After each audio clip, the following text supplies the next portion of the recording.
بسم الله حیدر،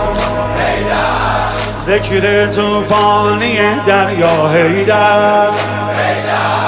رمز آرامش دنیا حیدر، عالم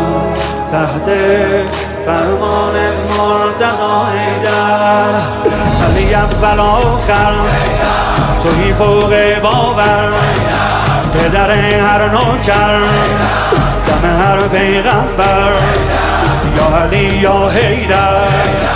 یا علی یا حیدر. اوی یا لیلة القدر است و من قرآن به سرم، هر زمان بستم سر بند علی جان به سرم، میچکد در علمش نم نم باران به سرم، زیر ایوان نجف،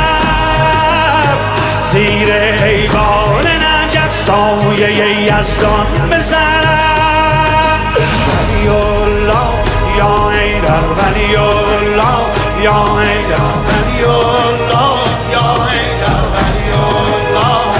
این فاطمه حیدر حیدر،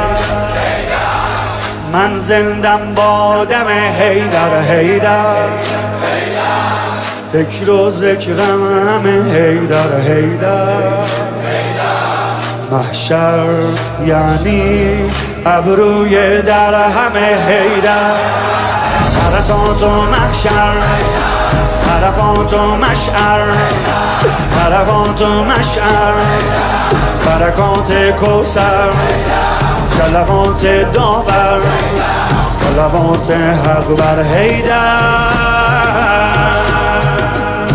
جز علی معنی قدر و نبه و ماهده چیست، جز علی لفظ نبی و نفس فاطمه چیست، کعبه یک سنگ نشان است ولی قبل علیست، رو به ایوان نجف،